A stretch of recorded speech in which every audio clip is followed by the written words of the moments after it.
L'Afrique du Sud en deuil. L'annonce, brève, a été faite jeudi soir. Notre bien-aimé Nelson Mandela, le président fondateur de notre nation démocratique, nous a quittés.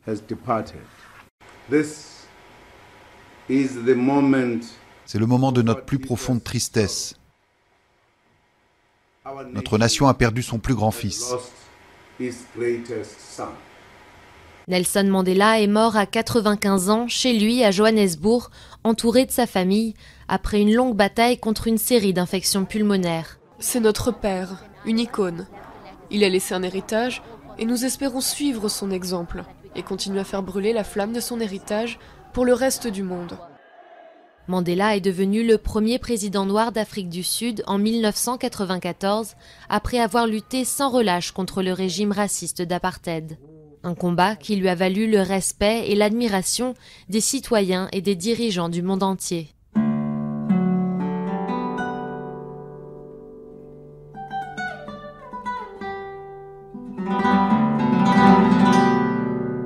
Alors aujourd'hui, tout le monde honore le symbole Mandela, qu'effectivement on peut honorer comme symbole. C'est un combattant qui a fait énormément d'années de prison, donc ça c'est toujours un très grand respect pour un dissident comme moi, de savoir ce que ça coûte d'aller jusqu'au bout d'un combat en passant par la prison, donc je ricanerai pas sur Mandela. Après, Mandela c'est un symbole, c'est-à-dire qu'il a été amené au pouvoir pour sortir l'Afrique du Sud d'une impasse, après un boycott mondial à cause d'un régime d'apartheid. En effet, remettons-nous dans le contexte de l'époque. La fin de l'Union soviétique fait que du jour au lendemain, l'ANC perd ses soutiens militaires extérieurs.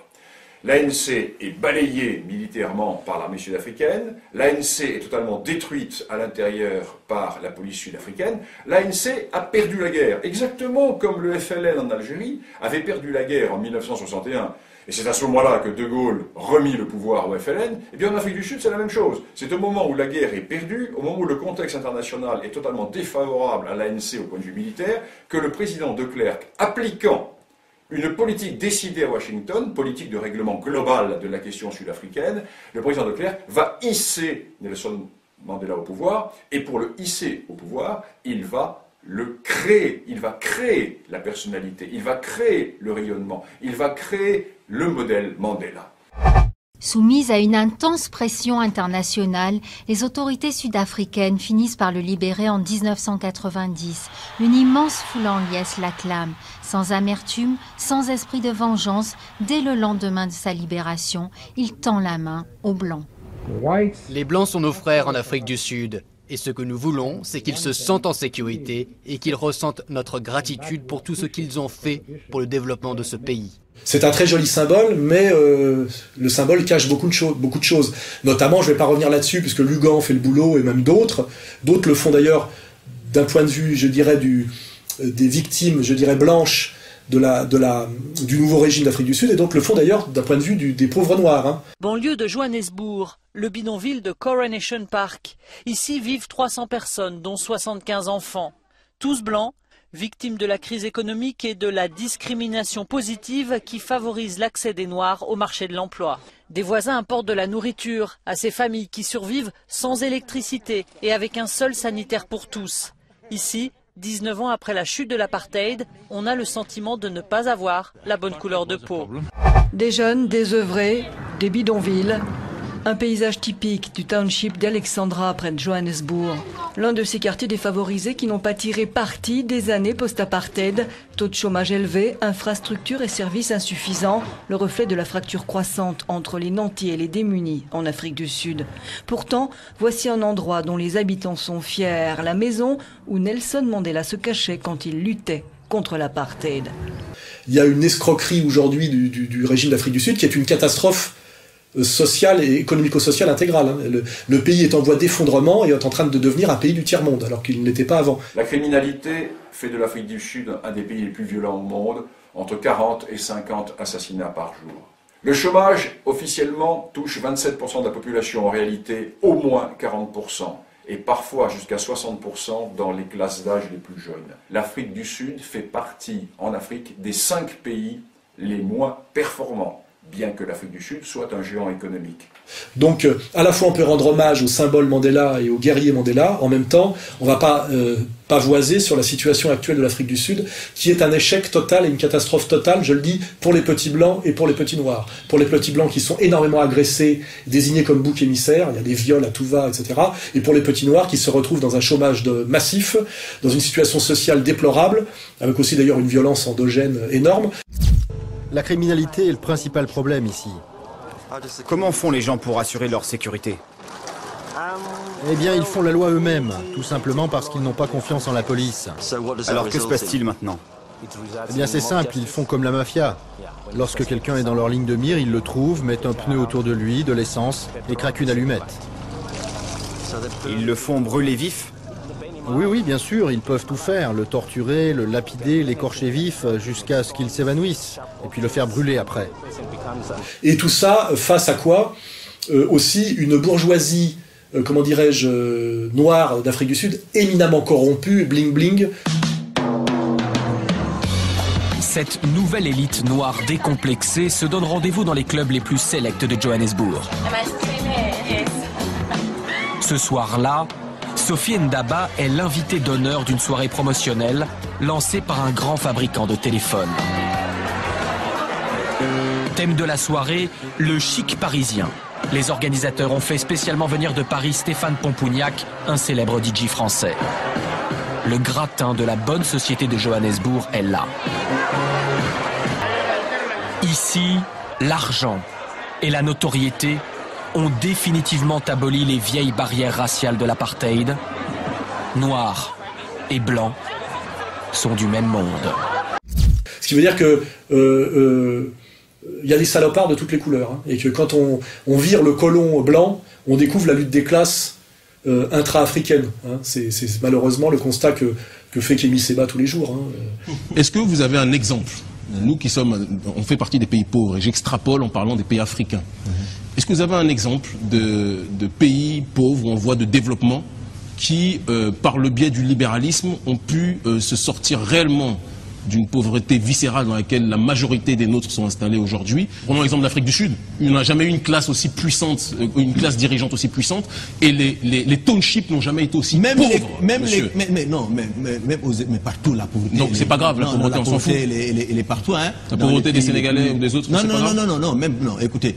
Donc c'est bien de montrer du doigt le colon blanc, mais à un moment donné, quand le colon blanc est parti, on se retrouve face à l'éternelle lutte des classes qui n'a pas de couleur. Hein, voilà. Dans sa version post-coloniale, voilà. Mais en revanche, ce que je remarque, c'est que tout le monde célèbre, pour continuer la digression Mandela, tout le monde dit que le régime d'apartheid d'Afrique du Sud est tombé, et que c'est très bien, et que ça correspond aux droits de l'homme, à l'universalisme, à l'idéologie même du métissage, etc. Les drapeaux tricolores en berne à l'Élysée, et le Quai d'Orsay recouvert d'un portrait géant de l'ancien président sud-africain en signe d'hommage. Un hommage qui devrait durer plusieurs jours encore. Il me donne l'envie d'être un homme meilleur. Il parle à ce qu'il y a de mieux en nous-mêmes. Nelson Mandela a fait en sorte que l'idéal d'un monde amical et fraternel ne soit pas un idéal ridicule. Mais personne dans les médias mainstream ne montre qu'il reste un état d'apartheid qui est non seulement toujours en place, mais d'une arrogance inouïe, et qui ne subit pas un boycott mondial, mais qui a même pouvoir sur le monde, qui est l'Israël de Netanyahou-Lieberman. Hein, voilà. Donc la question, c'est quand est-ce que l'apartheid israélien va tomber?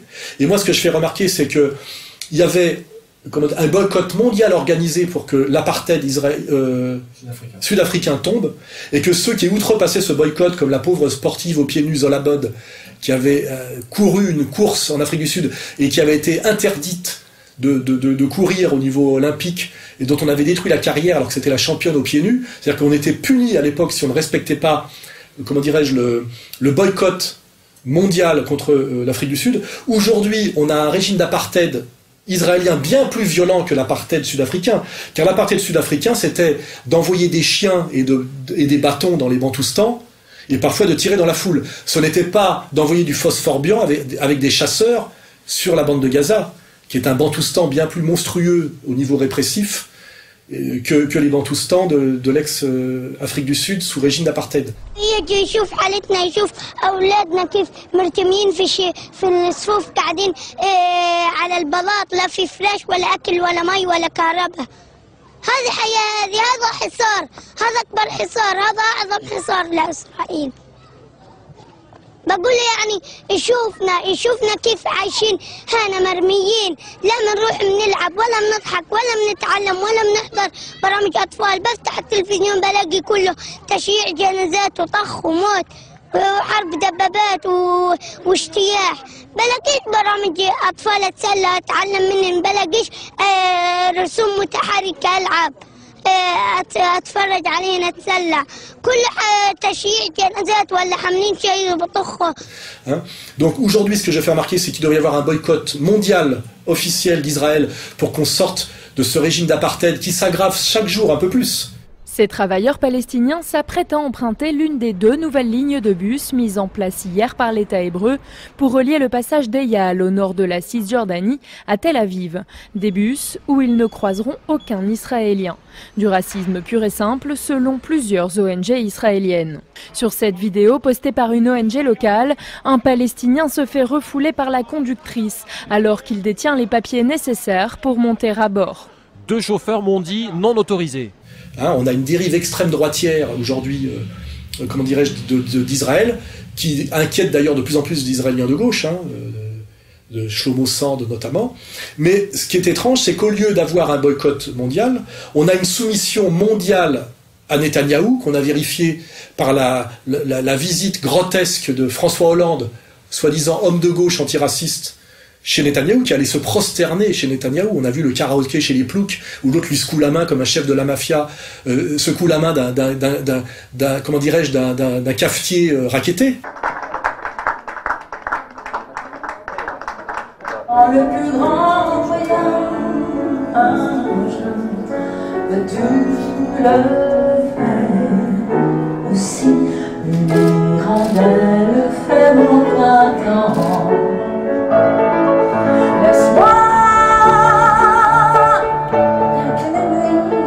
Même en chantant aussi mal que je chante, car je chante mal, j'aurais toujours trouvé un chant d'amour pour Israël et pour ses dirigeants.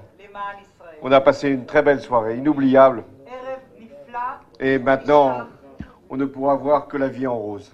Là, on a vu la hiérarchie, la France éternelle de 60 millions d'habitants et un petit pays transitoire de 6-7 millions d'habitants qui domine et qui dicte sa loi à l'autre.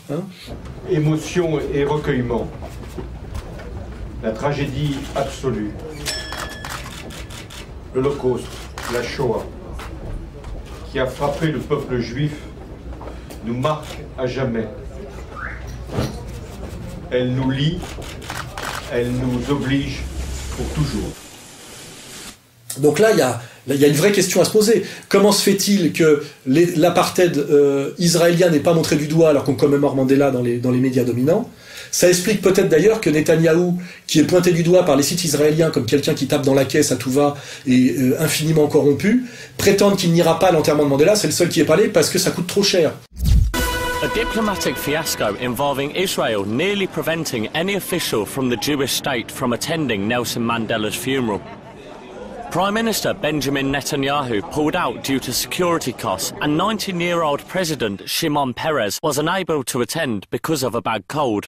Earlier this year, Netanyahu spent $127,000 to add a double bed to a private airline cabin during his 5-hour flight to London to attend the funeral of former British Prime Minister Margaret Thatcher. It recently emerged Netanyahu spent $1,700 of public money on scented candles, while his office also spent $3,000 in 1 year on ice cream. Je pense qu'il n'y est pas allé parce qu'il se serait fait lyncher là-bas et cracher à la gueule, car les Africains et les Sud-Africains savent très bien que le pays qui a supporté et soutenu jusqu'au bout, pour des raisons économiques et militaires, le régime d'apartheid, c'était Israël, avec accord de développement militaire et surtout la question du diamant. La question du diamant et la misère noire dans les mines de diamants sud-africaines. C'est tout ça. Donc aujourd'hui, on voit bien que les médias sont des médias menteurs. C'est que normalement, la mort de Mandela devrait nous permettre de montrer du doigt le régime d'apartheid israélien et devrait s'organiser un boycott mondial du régime israélien. Or aujourd'hui, ce qui se passe, c'est que les gens qui organisent le boycott économique d'Israël, et même pas d'Israël parfois, mais de ce qui est produit en Cisjordanie occupée, ces gens-là sont condamnés par la loi française, notamment à Colmar, par les mêmes tribunaux qui me condamnent moi, parce que j'édite Léon Blois, ou qui me condamnent pour diffamation, quand je ricane un peu sur... comment dirais-je, sur l'incorruptibilité de l'embrayage, vous voyez ? Si le boycott est un boycott qui dit très clairement que la question du boycott est la question du discours qui accompagne le boycott. C'était pas le boycott contre l'Afrique du Sud. Mais il n'était pas raciste. C'était pas ceux qui avaient le pouvoir en Afrique du Sud le considéraient. Oui, mais nous. Non. Et donc aujourd'hui, la France a une circulaire qui rend impossible, c'est-à-dire passible de poursuite pénale. Oui, mais c'est pas la peine de se cacher derrière son petit doigt. Ça pose problème parce que ça concerne essentiellement Israël. Disons les choses clairement. Donc là, il y a un dysfonctionnement mondial et français qui passe par le politique, le médiatique et le judiciaire. Hein. Là, on n'est plus dans la séparation des pouvoirs de Montesquieu. On est dans le totalitarisme sioniste. Hein. Voilà. Donc je fais bien remarquer, moi, que le dernier état d'apartheid qui existe au monde, c'est l'État d'Israël, et qui devrait subir un boycott pour faire tomber ses lois raciales, et qu'il ne fait que les renforcer tous les jours, et qu'au lieu d'être isolé de plus en plus, il donne des ordres de plus en plus au monde occidental, et il diabolise les pays qui lui résistent, notamment comme l'Iran. Ahmadinejad was a wolf in wolf's clothing. Rouhani is a wolf in sheep's clothing. A wolf who thinks he can pull the wool over the eyes of the international community. Ladies and gentlemen, Israel will never acquiesce to nuclear arms in the hands of a rogue regime that repeatedly promises to wipe us off the map. Against such a threat, Israel will have no choice but to defend itself. I want there to be no confusion on this point. Israel will not allow Iran to get nuclear weapons. If Israel is forced to stand alone, Israel will stand alone. Et je rappelle la dernière déclaration d'un des cadres du régime iranien actuel qui dit qu'il n'est pas question qu'on discute avec un ministre israélien. Je crois que c'était une proposition de Shimon Peres, je crois, on verra. Well, Shimon Peres has recently announced that he's prepared to meet with Mr. Rouhani and that Iran is not an enemy of that regime. What's Iran's stance regarding such comments by Zionism? Et il a dit, je ne discute pas avec vous, je ne reconnais pas l'État d'Israël. That will not change. The Islamic Republic of Iran does not recognize the Zionist regime, an occupier regime that's also a fabricated regime whose existence is based on fabrication and usurpation of Palestinian territories. So our stances are quite clear. Et voilà, les Iraniens sont les seuls à avoir encore le courage de le faire. Voilà. Donc là, j'aimerais bien qu'on me réponde sur cette question. Hein. Mort de Mandela, universalité sur les côtés ignobles de l'apartheid, et silence de mort sur la réalité du régime d'apartheid israélien, et pouvoir total du sionisme sur l'Occident et sur la France. Alors que normalement, ça devrait être la disqualification totale. C'est-à-dire qu'aujourd'hui, ce sont les sionistes du régime d'apartheid, notamment par JSS News, qui montrent du doigt Dieudonné comme nazi, qui font des listes, d'épuration de gens à faire condamner en France parce qu'ils ont fait la quenelle. L'objectif de JSS News, de cette chasse aux nazis, il est très simple, c'est de dénoncer, d'attraper ceux qui, en uniforme ou dans l'enceinte de leur travail, font cette quenelle pour les dénoncer à leurs employeurs. Donc là, on a vu des pompiers. On a vu des pompiers, on a dénoncé ces pompiers en question, qui sont des pompiers genevois, au chef des pompiers de Genève, qui a répondu, et une enquête est déjà ouverte, mais on l'a fait exactement la même chose avec des militaires français qui sont au Mali, dans la force Serval. On a fait ça dans beaucoup de domaines, dont la plateforme du bâtiment, qui est une société de Saint-Gobain. Ils le font en ce moment, alors que normalement, on est dans un monde totalement inversé. Et la question que je pose, c'est combien de temps cela va-t-il durer, et quelles conséquences cela va-t-il avoir à terme sur le petit peuple juif, ce qu'on appelle les juifs du quotidien, qui n'y sont pour rien, parce qu'ils ne sont pas décisionnaires. Je pense que ça fait monter un sentiment d'injustice et une colère profonde, car la France est le pays, comme le dit Todd, est un pays très égalitaire au niveau de sa structure familiale. C'est à la fois le pays de Descartes, c'est le pays de la logique et de l'intelligence rationnelle, et c'est le pays de l'égalité profonde. Hein. Donc il va être très, très difficile de maintenir ce mensonge encore très longtemps, malgré l'incroyable force du CRIF et de ses bras armés, dont la LICRA en France. Nous, aujourd'hui, avec Dieudonné, on est l'avant-garde de la résistance, mais forcément, avec l'histoire, les vocations vont se multiplier, et l'insoumission va se multiplier pour des raisons sociales et pour des raisons éthiques. Et comme je l'ai bien montré dans Comprendre l'Empire, le social et l'éthique sont très connectés. Car finalement, la question de la dette et la question de la domination sioniste sur le monde convergent à Wall Street. C'est difficile de faire mieux dans la synthèse.